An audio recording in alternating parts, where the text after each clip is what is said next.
meraih pahala ibadah umroh mabrur. Mudah-mudahan jadi motivasi Anda akan berangkat umroh. Juga Anda yang punya rencana untuk berangkat umroh. Ternyata beragam macam keutamaan ibadah umroh yang saya sampaikan waktu hari-hari yang lalu. Umroh akan menjadi kifarat dosa, umroh akan mengantarkan kita ke surga, umroh dijamin yanfiyan pakr, akan menghilangkan kemiskinan, kefakiran, bahkan umroh itu wafdullah, kita menjadi delegasinya Allah, duyufroh, menjadi tamu-tamunya Allah, dan seterusnya, itu semua akan kita dapatkan ya tatkala umroh yang kita kerjakan mabrur. Umroh kita baik, diterima Allah, tidak ada cacatnya.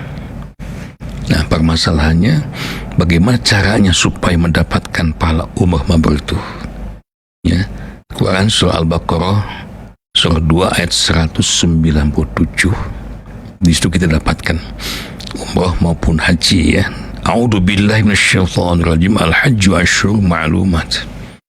Faman farada fihinal hajj fala rafasa wala fusuqa wala jidala fil hajj. Wa ma taf'alu min khairin ya'lamuhu Allah. Wa tajawwadu fa inna khairaz zadi taqwa. Wattaquni ya ulil albab. Musim haji adalah berapa bulan yang dimaklumi. Bicara haji pasti dalamnya ada umrah ya. Barang siapa yang menetapkan niatnya dalam bulan itu akan mengerjakan haji, maka tidak boleh ropas, berbuat fasik dan berbantah-bantahan di dalam masa mengerjakan haji. Dan apa yang kamu kerjakan berupa kebaikan, niscaya Allah mengetahuinya. Berbekallah, dan sesungguhnya sebaik-baik bekal adalah takwa. Dan bertakwalah kepadaku, wahai orang-orang yang berakal. Al-Baqarah 197. Merujuk ayat ini kalau kita rinci dengan detail, paling tidak ada 5 hal yang mesti kita lakukan sebelum berangkat ibadah umrah atau sebelum berangkat ibadah haji supaya umrah kita mabrur. Apa itu? Yang pertama, al-hajju asyhurun ma'lumat faman farada fihin hajj. Artinya kita harus punya niat yang lurus, niat yang ikhlas. Faman farada fihin hajj. Barang siapa yang punya keinginan berniat untuk menunaikan haji atau menunaikan umrah, artinya yang pertama niat yang ikhlas. Kenapa harus ikhlas ketika kita beribadah?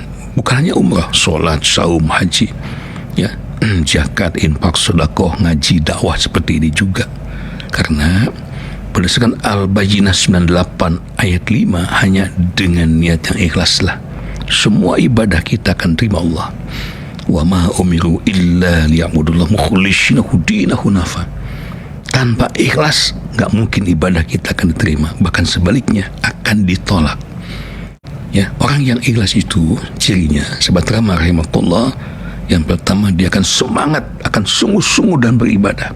Kenapa? Karena yang dia inginkan adalah keridhaan Allah, tidak ingin dipuji, dilihat oleh orang lain.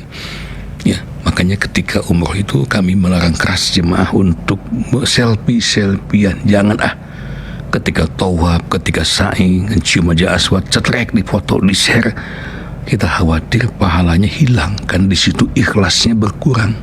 Bukan karena lillah, tapi ingin dilihat, ingin viral. Itu dia yang membahayakan itu. Orang yang ikhlas, dia akan siap berkorban apapun untuk kepentingan agama, harta, tenaga, bahkan nyawa. Orang ikhlas akan penuh roja, penuh harap kepada Allah. Tidak ada yang takuti oleh dirinya. Kalaupun dalam keadaan lemah, sakit-sakitan, dia yakin Allah lah yang akan memberikan kekuatan. Insya Allah. Itu hebatnya niat yang ikhlas. Bahkan saya menyaksikan langsung orang yang ikhlas, yang lemah jadi kuat. Orang yang ikhlas yang kurang dilebihkan oleh Allah Azza wa Jalla. Orang yang ikhlas yang sakit-sakitan di sana jadi sehat walafiat. Tuh. Jadi motivasi dari dalam itu yang paling penting dibutuhkan ketika jemaah umrah, jemaah haji kan berangkat ke Mekah. Niat ikhlas, lepaskan semuanya kepada Allah. Ya, imtigoa mardotillah, yang kita harapkan hanya keridhaan Allah Azza wa Jalla. Tawakal kepada Allah.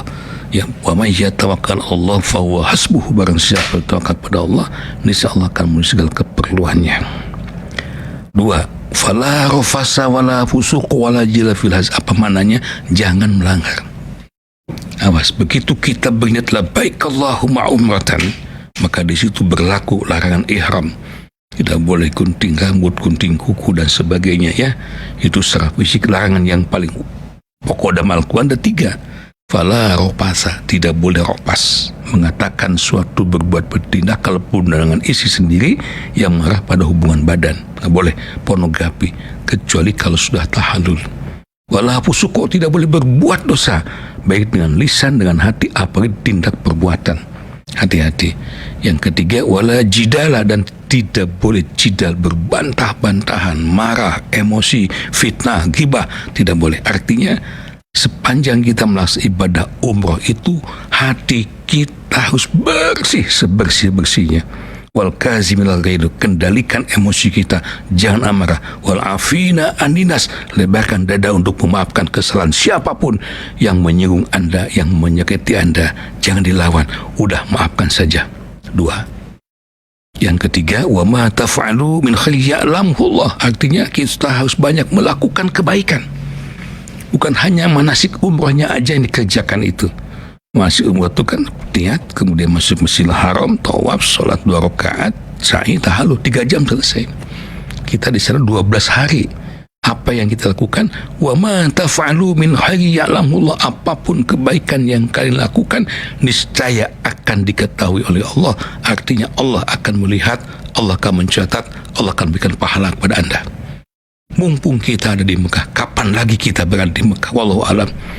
Jutaan, ratusan juta manusia kita ingin ke Mekah, tapi Allah belum mengizinkan. Anda sudah mendapat panggilan dari Allah, berarti hamba-hamba pilihan Allah. Ketika sudah ada di tanah suci Mekah Al-Karamah, Madinah Al-Nur, jangan disia-siakan.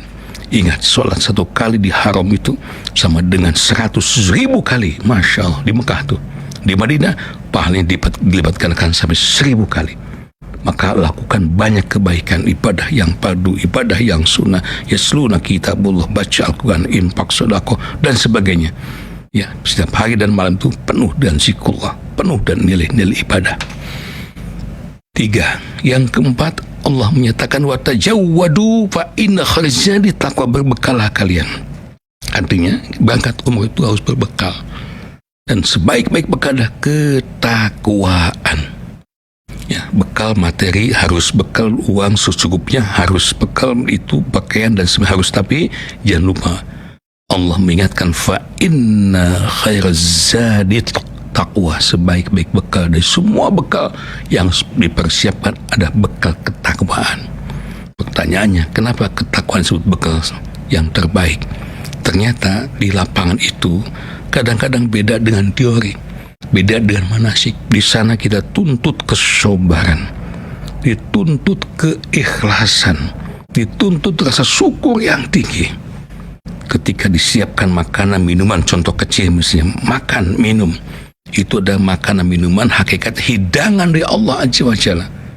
Kenapa saya katakan demikian? Kita kan berstatus wabdullah, kita berstatus sebagai duyufur rahman, tamu-tamu Allah yang pengasih penyayang. Kalau kita tamunya siapa? Pribuminya Allah Azza wa Jalla. Ya, hakikatnya kita ke Mekah sedang berkunjung pada Allah. Labbaik Allahumma labbaik, ya Allah, aku penuhi panggilanmu. Kita sedang memenuhi undangan resmi dari Allah Azza wa Jalla. Maka jadilah tamu yang baik, sehingga pribumi akan lebih baik pada kita. Kita baik, Allah akan lebih baik pada kita. Dengan cara bagaimana? Jadilah tamu yang baik, yang tawadu, merendahkan diri. Hati-hati, jauhkan kesombongan sejauh-jauhnya. Kalaupun kita di sini orang yang paling kaya, di negeri ini kita orang yang paling berkuasa dan sebagainya, ingat, ketika semua pangkat, jabatan, baju, pakaian dilepas dan diganti dengan 2 helai kain ihram, semuanya sama, kita semua tak lebih dari seorang hamba la haula wala quwata illa billah, yang tidak punya daya kekuatan sedikit pun kecuali kekuatan di pemberian Allah. Jadilah tamu yang tawadu, kemudian jadi tamu yang bersyukur pada Allah. Apapun yang disiapkan, syukuri, nikmati, jangan mengeluh. Tamu yang yakin atas pertolongan Allah, tamu yang penuh dengan keimanan, tamu yang penuh dengan zikrullah. 5. Wattaquni ya ulil albab, kembali Allah mengatakan bertawakallah kepada Allah. Ya, kenapa? Kan dengan bertakwa ini, masya Allah, kita lihat Quran surah At-Tolak misalnya 2 ayat 3, Allah memberikan fasilitas bagi yang bertakwa itu di dunia dan akhirat. Di dunia apa? May yattaqillah yaj'al lahu makhraja. Barang siapa yang bertakwa pada Allah, niscaya Allah akan selalu memberikan solusi dan keluar dari segala macam permasalahan, problema, kesulitan yang dihadapinya. Allah akan datang nanti memberikan bantuan, pertolongan yang mungkin kita tidak tahu. Rezekinya yarzuqhu min haitsu la yahtasib. Allah akan mendatangkan rezeki di arah yang tidak disangka-sangka. Masya Allah. Kelak di hari kiamah, apa yang akan didapat dari orang takwa? Al-Imran 133. Wasari'u ila magfirati min rabbikum wa jannatin arduhas samawati wal ardu iddat lil muttaqin. Bersegeralah kalian untuk mendapatkan 1, ampunan Allah. 2, untuk mendapatkan surganya Allah yang luas dan seluas langit dan bumi. Untuk siapakah itu? Wa iddat lil muttaqin, hanya disediakan khusus bagi mereka orang bertakwa. Mudah-mudahan 5 poin ini bisa dipahami ya. 1, saya ulang, niat yang ikhlas. 2, jangan melanggar. 3, banyak kebaikan. 4, berbekallah. 5, bertakwa kepada Allah Azza wa Jalla.